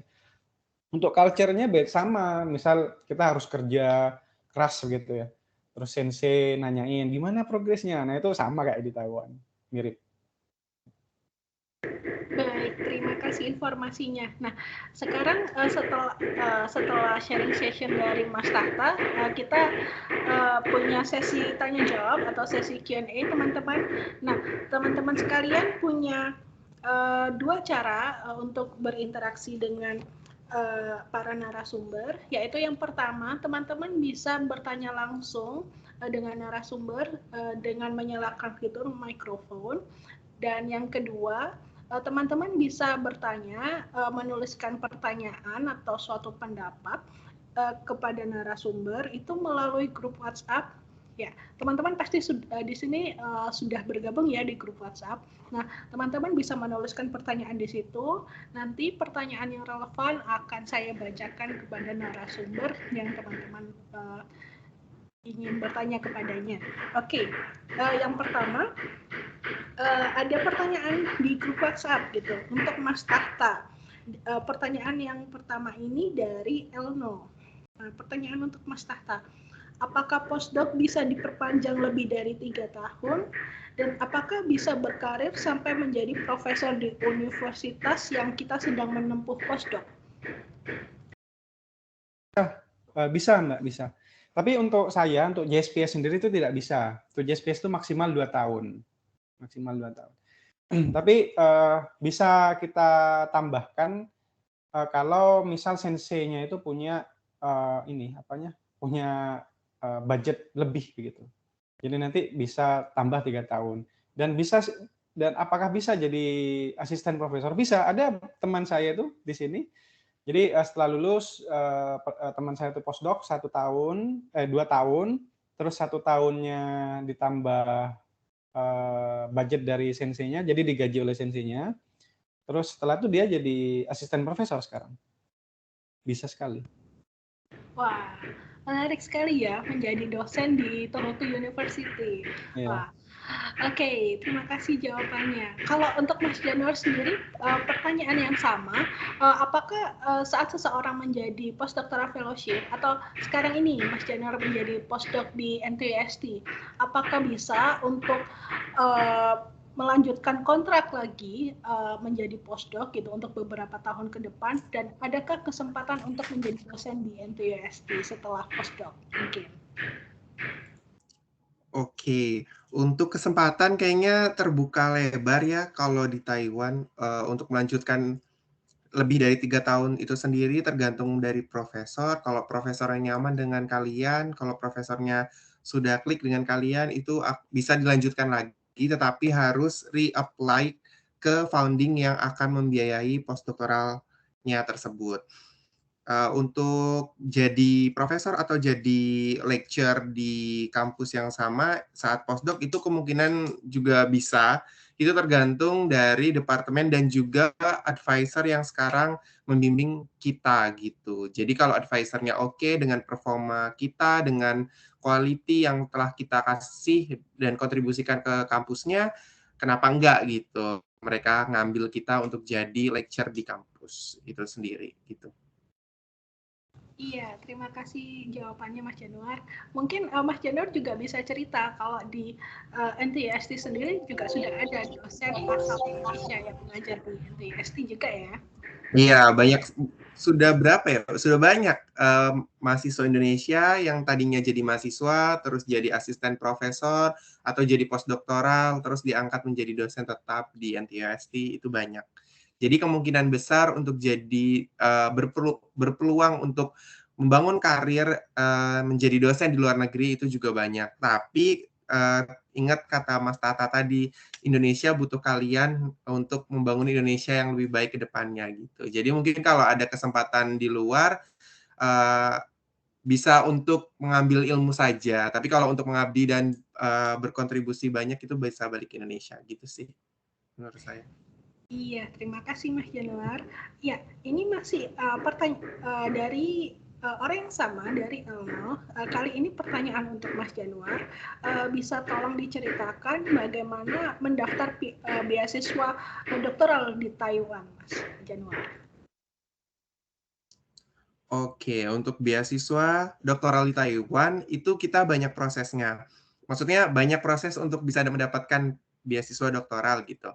Ada dari beasiswa pemerintah, ada beasiswa dari kampus, ada beasiswa dari Indonesia. Jadi tergantung dari mana beasiswa yang match dengan rekan-rekan semua. Kalau saya sendiri itu beasiswa dari kampus, jadi saya termasuk orang yang beruntung. Jadi UGM dan NTUST itu punya kerjasama. Ketika saya graduate S2 waktu itu, terus saya dihubungi sama advisor saya, Pak Edi Soharyadi. Itu ada kolaborasi antara NTUST dengan UGM gitu. Jadi ada mereka NTUST minta mahasiswa UGM untuk lanjut studi di sana. Terus saya apply, walaupun pendaftaran sudah tutup, NTUST buka untuk UGM waktu itu, terus kita daftar di waktu yang singkat, terus kita diterima. Gitu. Tapi untuk Mas Elmo, mungkin kalau mau daftar beasiswa bisa cari-cari dulu. Beasiswa pemerintah di Taiwan itu banyak banget. Terus beasiswa kampus juga banyak banget. Jadi sering-sering aja buka website di kampusnya, website government-nya yang biasa menyediakan beasiswa di Taiwan gitu. Jadi yang match yang mana terserah Mas Elmo. Iya, terima kasih Mas Januar untuk jawabannya. Ya, jadi sedikit menambahkan terkait beasiswa studi doktoral di Taiwan. Nah, jadi ada beberapa program beasiswa. Yang pertama, seperti Mas Januar tadi sudah bilang, yaitu beasiswa pemerintah gitu.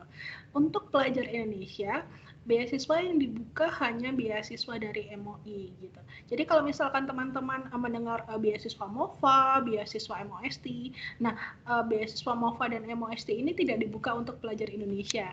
Nah kalau pelajar Indonesia bisa mendaftar beasiswa MOI Taiwan. Jadi beasiswa ini dibuka untuk teman-teman yang ingin mendaftar S1, S2, S3 di Taiwan, S1 atau S2 atau S3 di Taiwan. Nah pendaftarannya dibuka sekali dalam setahun, setiap bulan Februari hingga Maret gitu.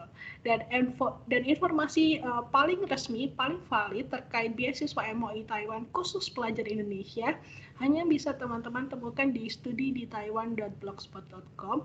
Ini website resmi yang dikelola Divisi Pendidikan TETO Indonesia terutama terkait beasiswa MOI Taiwan. Ya, atau teman-teman juga bisa follow Instagram resmi TIC Indonesia yang secara resmi dikelola oleh MOI Taiwan dan TETO, yaitu di @TETO_Indonesia. Ya, biasanya kalau misalkan ada bukaan beasiswa, ya kami akan bagikan informasinya di Instagram. Ya, itu yang pertama, beasiswa MOI Taiwan. Nah, yang kedua itu beasiswa universitas. Karena di Taiwan, universitas sendiri itu menyediakan beasiswa untuk mahasiswa internasional. Nah, dari mana teman-teman dapatkan informasinya? Tentu dari website masing-masing universitas yang teman-teman akan daftar. Nah, lalu kita bisa lanjut ya ke pertanyaan selanjutnya. Oh, atau mungkin teman-teman ada yang ingin bertanya langsung ke Mas Januar atau Mas Tahta dengan menyalakan mikrofon, silahkan raise hand terlebih dahulu. Apakah ada?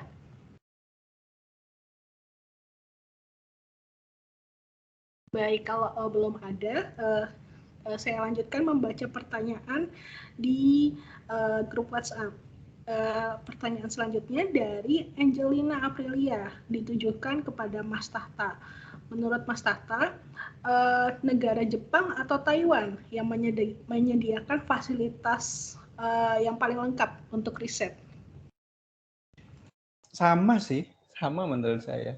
Tapi beberapa memang kalau material yang berhubungan dengan material tin film itu Taiwan lebih lengkap menurut saya. Dan di situ ada namanya sinkotron ya. Itu sinkotron di Taiwan itu paling bagus di dunia. Di Taiwan itu. Daripada yang di Jepang ya. Daripada yang di Jepang. At least sebenarnya sama sih sebenarnya. Tapi untuk misal mau berbicara neutron dan mau bicara neutron, sinkotron itu Taiwan paling bagus. Di dunia malah ya, bukan hanya di Taiwan. Bukan hanya perbandingan dengan Jepang. Itu Mbak Tirta. Ya, terima kasih jawabannya Mas Tahta. Oke, lanjut dari Muhammad Yesa Baihaki. Pertanyaannya ditujukan kepada Mas Tahta. Mas, bagaimana cara meningkatkan citasinya? Hebat sekali, masih muda tapi papernya sudah ada 70-an citasi. Bagaimana? Mungkin bisa berbagi ke kita.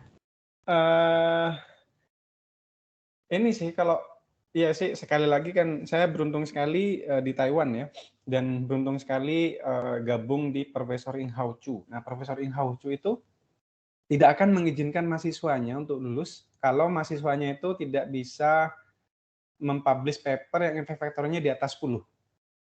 gitu. Jadi kita harus punya impact factor yang di atas 10. Nah, dari situ saya terbiasa membuat paper itu yang seharusnya itu yang berkualitas gitu. Nah, dari paper yang berkualitas ya pastinya nanti akan bisa disitasi banyak oleh orang-orang. Sebenarnya 70 itu masih sedikit. Kalau dibandingkan dengan profesor saya yang di Taiwan itu kan ya sampai ratusan puluhan ribu gitu. Ya intinya kalau kita mau meningkatkan citasi ya paper kita itu harus ini sih, harus berkualitas. Bukan hanya dari data tapi dari analisa kita begitu. Di Indonesia kan mungkin kita tidak punya alat begitu ya. Tapi kalau kita menggunakan analisa yang sangat detail, insya Allah dari situ kualitas paper kita akan lebih bagus dan akan lebih banyak disitasi. Begitu Mbak Tata. Wah, terima kasih Mas Tahta. Mungkin Mas Janet juga bisa berbagi cerita gitu, kenapa sih dulu memilih studi doktoral di Taiwan gitu. Lalu bagaimana sih kesan studi doktoral di Taiwan selama ini, Mas Januar? Wah, ini belajar banget dari Mas Tahta nih ya. Keren banget, publikasinya udah banyak, masih muda. Just minder aku baru banget lulus soalnya. Kalau studi di Taiwan ya, kenapa bisa studi di Taiwan? Karena dulu sebenarnya pengen ke Jepang nih Mas Tahta. Aku dulu banget pengen ke Jepang. Dulu tuh approach banget ke Osaka University. Jadinya terus tiba-tiba dapat tawaran beasiswa ke Taiwan. Karena proses beasiswa ke Jepang itu agak lama gitu. Terus ternyata udah pengumuman di Taiwan, akhirnya ke Taiwan. Terus kita dari UGM, saya departemen fisika juga Mas. Jadi dulu saya nanopartikel magnetik. Jadi kalau bisa research, mungkin bisa kolaborasi tuh. Kan Mas Tahta juga nanopartikel atau nanoteknologi kan. Dulunya saya nanopartikel, terus tiba-tiba saya nyemplung ke membran teknologi nih sekarang. Gitu. Karena dulu waktu saya dapat beasiswa, terus saya nggak punya profesor di Taiwan. Ternyata salah satu profesor ini email saya duluan sebelum pengumuman beasiswa. Mau join nggak? Nah, saya mikir kan, saya aja belum dapat beasiswa kok, profesor ini udah approach saya gitu. Ternyata saya dapat, akhirnya saya udah ngomong iya gitu. Ya udah, akhirnya saya nyemplung, beda topik lah, berubah jadi membran teknologi gitu. Terus saya mikir ternyata Taiwan juga punya alat-alat yang bagus, fasilitas yang bagus, material yang oke juga gitu untuk mengembangkan research di sini. Terus ternyata profesornya juga pada berkompeten gitu dibanding negara-negara lain. Jadi kenapa enggak gitu saya melakukan penelitian di sini gitu. Terus kenapa saya juga ke membran teknologi? Ternyata saya juga bisa mix and match membran teknologi itu juga dengan nanopartikel atau nanoteknologi gitu. Baik, kalau untuk kesan di luar riset gitu saat di Taiwan, bagaimana? Bagaimana sih Taiwan itu? Mungkin Mas Janan bisa gambarkan lebih detail. Culture ya, untuk culture di sini studinya baik, oke, terus untuk culture masyarakatnya juga sangat mendukung atau menurut saya nggak terlalu banyak culture shock di sini, tapi dan NTUST sendiri juga Muslim friendly. Untuk saya yang Muslim, saya juga banyak bisa memilih makanan seperti vegetarian atau makanan Muslim. Terus prayer room-nya juga disediakan. Jadi nggak terlalu banyak culture shock di sini. Terus kalau budaya untuk pendidikannya, di Taiwan sendiri nggak jauh beda juga sama Indonesia untuk sekolahnya, untuk belajarnya, untuk ujiannya seperti itu. Tetapi di sini kita di Taiwan sendiri orang-orang Taiwan itu menjunjung tinggi nilai kejujuran. Jadi gimana pun caranya jujur itu penting dalam ujian apapun itu, dalam mengambil data, terus menyajikan data seperti itu. Jadi teman-teman semuanya kalau pengen membangun karir di luar negeri, saran saya kita tuh nggak bawa nama sendiri, kita bawa nama Indonesia gitu. Jadi kalau nanti teman-teman semua punya masalah, yang jelek itu nama Indonesianya, bukan nama teman-temannya. Jadi ternyata profesor-profesor sini nih, atau profesor-profesor yang di Jepang nih kayak Mas Tata, ntar notisnya gini, wah orang Indonesia kayak gitu ya gitu. Padahal nggak gitu gitu. Padahal nggak semua orang Indonesia seperti itu gitu. Jadi once nanti saran buat teman-teman semuanya sih kalau mau nyemplung ke negeri orang, kita harus bawa Maksud kita bawa nama Indonesia gitu, jadi nggak bawa nama sendiri. Wah, terima kasih untuk sharingnya Mas Januar. Oke, lanjut lagi pertanyaan di grup WhatsApp. Ini dari Fitri. Pertanyaan ditujukan kepada Mas Tahta. Pertanyaannya, bagaimana proses perizinan untuk postdoc di Jepang untuk 2 tahun? Apakah dibolehkan oleh pihak universitas? Mungkin ini maksudnya pihak Universitas Airlangga ya. Karena jika postdoc dari Dikti, setahu saya 3 bulan saja. Terima kasih. Bagaimana Mas Tata? Oke. Sebenarnya postdoc itu kalau kebetulan saya kan ini ya apa namanya ngurus akreditasi kapan hari ya, terus juga ngurus Japfung. Nah ternyata dosen yang postdoc itu boleh, malah juga dapat poin ya. Jadi dosen yang dapat postdoc itu diakreditasi dapat poin. Terus di Japfung juga dapat poin, 15 malah. Sebenarnya nggak apa-apa sih. Tapi tergantung dari pimpinan ya, dan alhamdulillah sekali pimpinan di Universitas Airlangga itu sangat mendukung gitu ya, sangat mendukung sekali untuk saya berangkat ke sini ya begitu. Dan yang pastinya karena dan paling sebenarnya corona ya, COVID ini apa namanya meskipun saya tidak bisa bawa keluarga ya karena terkendala corona ini, tapi apa? Karena corona ini jadi kan apa istilahnya online kan begitu ya. Jadi saya masih bisa membantu-bantu apa prodi rekayasa nanoteknologi di UNER gitu. Termasuk juga kemarin akreditasi, terus ya ngajar juga begitu. Dan yang paling entah ya semua itu berhubungan sih. GSPS itu bisa fellow-nya itu mendapatkan gaji dari instansi lain, itu bisa. Kecuali funding ya. Jadi misal saya dapat gaji dari UNER, itu masih diizinkan sama GSPS. Itu sudah tertulis juga di syarat ininya, syarat dan ketentuan di GSPS. Jadi meskipun saya dapat gaji dari UNER, itu masih bisa GSPS. Maksudnya tidak melanggar ya, tidak melanggar apa ketentuan dari GSPS. Karena ada beberapa seperti misal mau postdoc di KAUS itu ya, itu tidak boleh. Jadi tidak boleh memiliki 2 afiliasi begitu. Dan beberapa kayak di Marie Curie juga demikian. Kalau GSPS alhamdulillah boleh. Dan ya itu yang penting pimpinan sih menurut saya. Kalau pimpinan sudah mengizinkan nggak masalah sih. Dan yang kedua juga didukung oleh corona ini ya. Didukung oleh corona ini jadi saya masih bisa absen online gitu kan.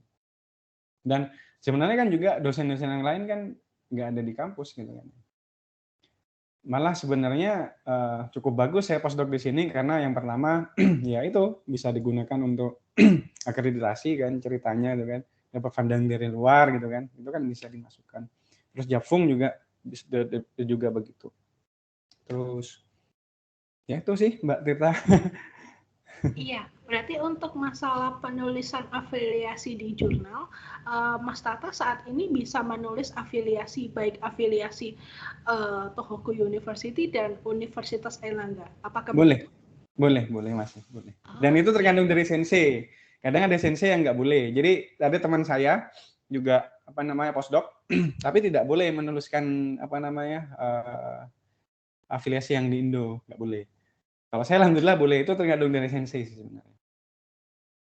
Baik, oke. Lanjut lagi ada pertanyaan dari Hana gitu, ditujukan baik kepada Mas Januar dan Mas Tahta. Apakah ada peraturan syarat minimum publish paper ketika melanjutkan atau mendaftar menjadi postdoc nanti? Mungkin Mas Januar terlebih dahulu bisa menjawab apakah menjadi postdoc itu kita harus punya track record menghasilkan berapa jurnal atau paper atau conference paper gitu mungkin?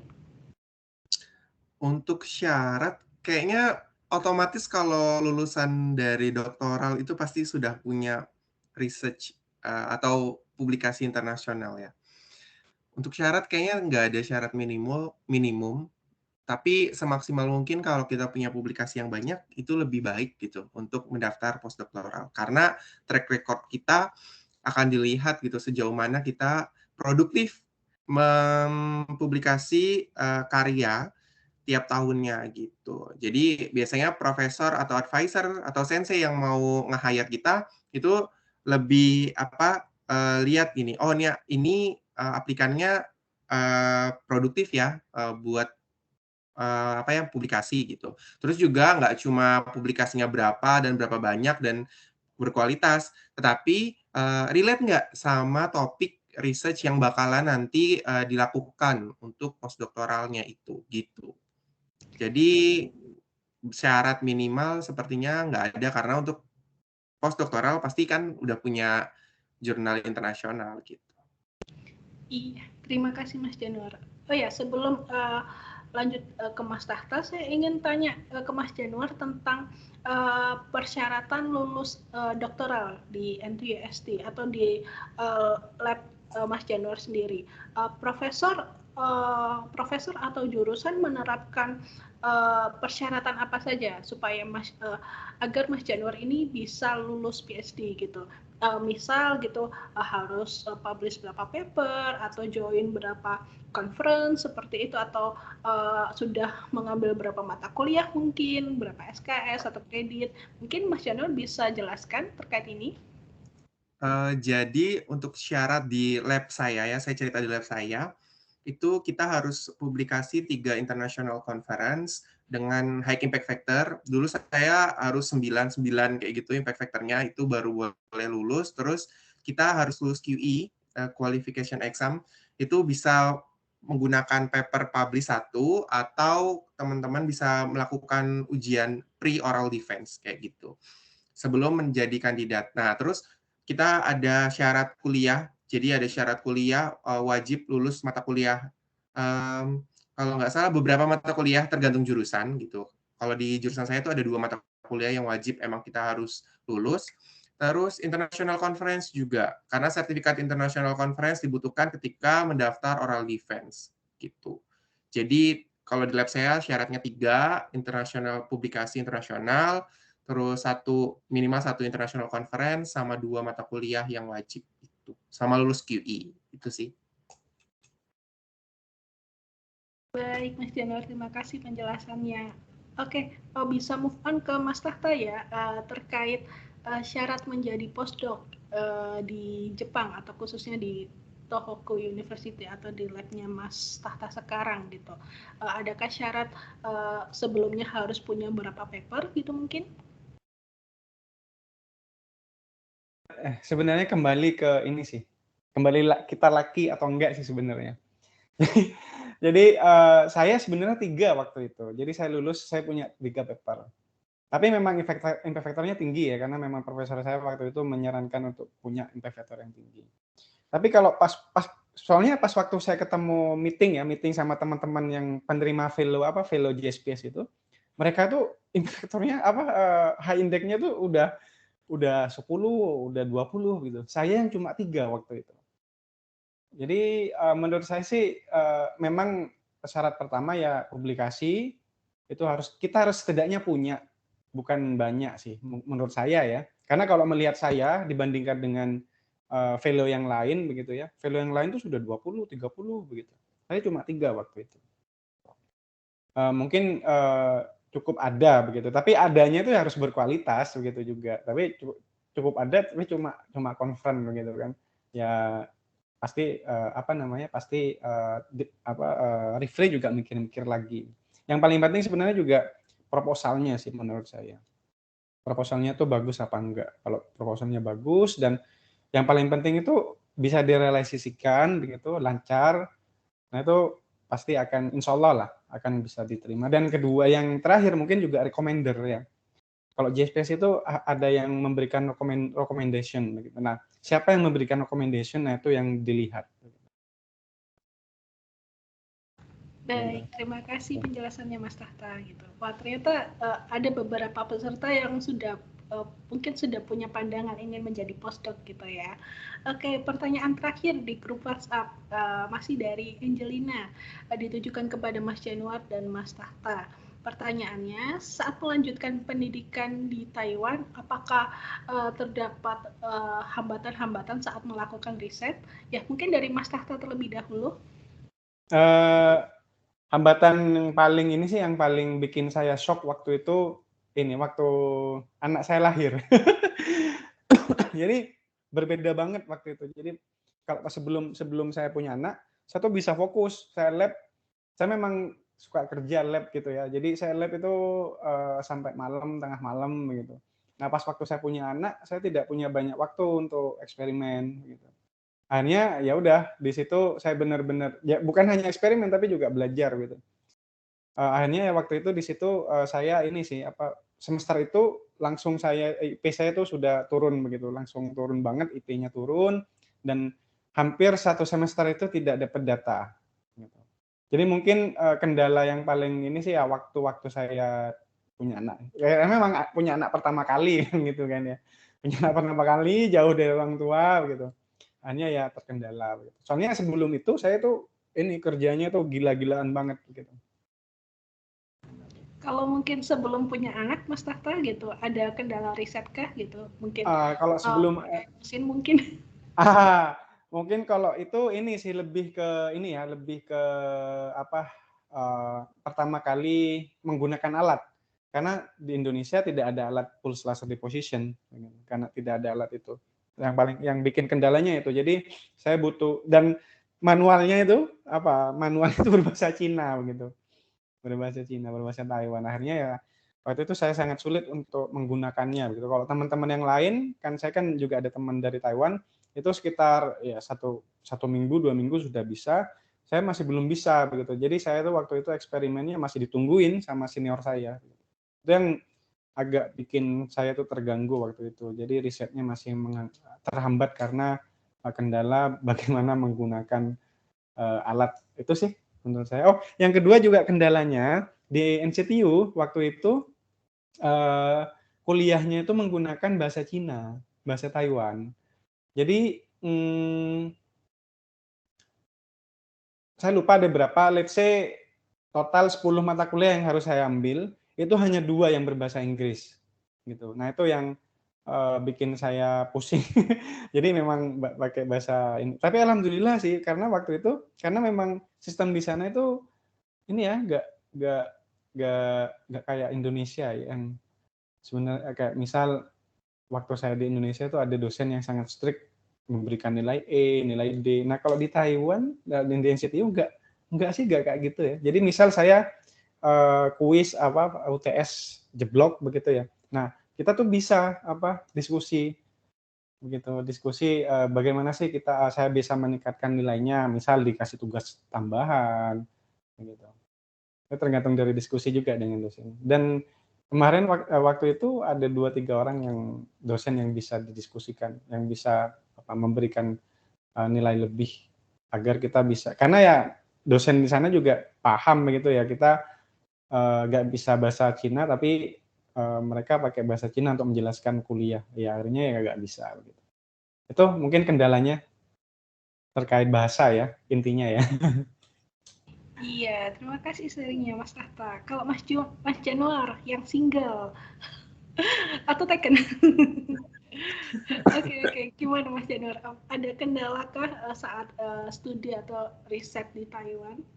Mungkin hampir sama kayak Mas Tahta untuk alat penelitian. Karena ketika kita menggunakan alat, mereka itu pasti bahasanya bahasa Mandarin. Dan ketika saya setting ke bahasa Inggris nih, udah saya setting bahasa Inggris, besoknya udah berubah lagi bahasa Mandarin lagi. Terus kayak, waduh, kok mereka nggak mau ya di setting bahasa Inggris gitu. Mereka maunya pakai bahasa sendiri gitu. Jadi kita harus adaptasi sama kondisinya gitu. Jadi mungkin kita agak lebih lama gitu kalau buat belajar pakai alatnya karena mereka emang settingannya bahasa China gitu. Terus yang kedua kalau masalah kuliah, alhamdulillah di NTUST international class-nya ada menyediakan gitu Mas Tata. Jadi buat teman-teman semuanya mungkin nggak usah takut untuk tidak bisa mengambil mata kuliah yang berbasis bahasa Inggris gitu karena di NTUST itu sendiri kita kerjasama di NTUST dengan NTNU. Jadi kalau tidak ada di NTUST bisa ngambil di NTU atau bisa diambil di NTNU gitu. Kita tetap dihitung kreditnya. Jadi nggak ada masalah untuk masalah kuliahnya gitu. Lebih banyak ke risetnya sih. bahasa yang paling utama karena trainingnya juga pakai niat. Jadi mau cerita dikit karena nanti kalau kita mau ngambil alat terus nanti kita harus mau ngambil lisensi gitu.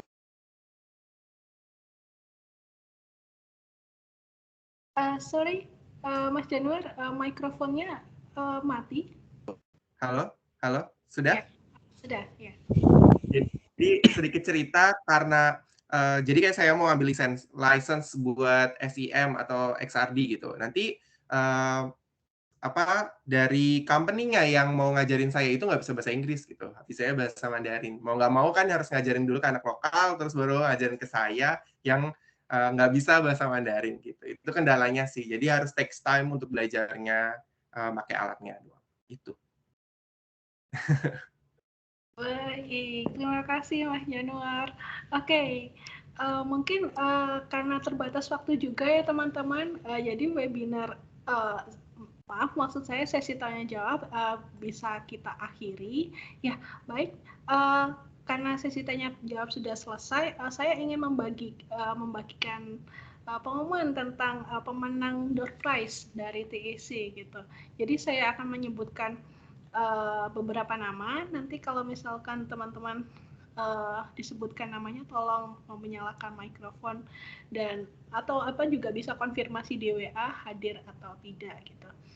Nah, yang pertama Elno Juanara, apakah hadir?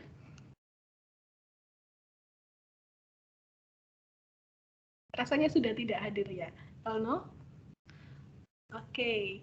Lalu Angelina Aprilia, apakah hadir? Oke, sudah tidak ada. Oke, lalu Fitri. Fitri, apakah hadir? Hadir, Kak. Oke, terima kasih. Masih setia mendengarkan. Oke, terima kasih. Lalu Hana. Hana, apakah hadir? Rasanya sudah. Oh, ya, Hana hadir gitu. Sudah konfirmasi di grup WhatsApp. Lalu, sebentar. Lalu Yesa Baihaki, apakah masih hadir?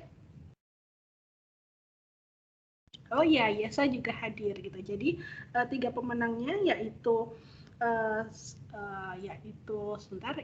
Fitri, Hana, dan Yesa Baihaki.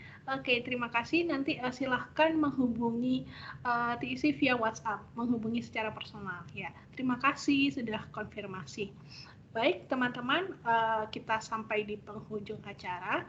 Ya, bagi teman-teman yang ingin mendapatkan e-sertifikat, saya himbau lagi untuk segera mengisi Google Form absensi yang sudah kami bagikan di grup WhatsApp. Ya, perlu kami ingatkan bahwa jika teman-teman ingin mengetahui informasi seputar studi di Taiwan, lalu atau tentang kesempatan beasiswa studi di Taiwan, teman-teman bisa follow sosial media resmi kami di Instagram, terutama di @tetoTEC_Indonesia.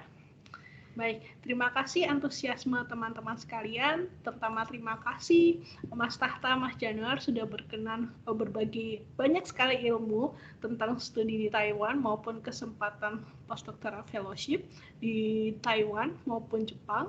Ya, jadi studi di Taiwan membukakan banyak sekali kesempatan dan membukakan sudut pandang yang lebih luas terkait apa sih yang bisa kita raih, apa sih yang bisa kita lakukan untuk perkembangan riset gitu, ataupun nanti saat di Indonesia kontribusi apa sih yang kita bisa lakukan atau berikan untuk Indonesia. Ya, terima kasih teman-teman sekalian sudah hadir di webinar. Terima kasih Mas Tahta, Mas Januar. Semoga sukses. Semoga makin banyak karya-karya yang dihasilkan selama postdoctoral fellowship maupun nanti setelah selesai atau bahkan menjadi dosen di Indonesia atau dimanapun, mungkin di Taiwan, di NTUST untuk Mas Januar. Terima kasih sekali lagi. Kalau misalkan teman-teman masih punya pertanyaan terkait studi Taiwan, beasiswanya maupun postdoctoral fellowship, bisa bertanya di TIC Indonesia gitu. Atau mungkin bisa follow Instagramnya Mas Tahta dan Mas Januar juga di Instagram. Jadi nama Instagram mereka sama dengan nama mereka gitu. Jadi terima kasih sekali atas perhatian teman-teman. Saya tutup webinar hari ini. Selamat malam dan terima kasih.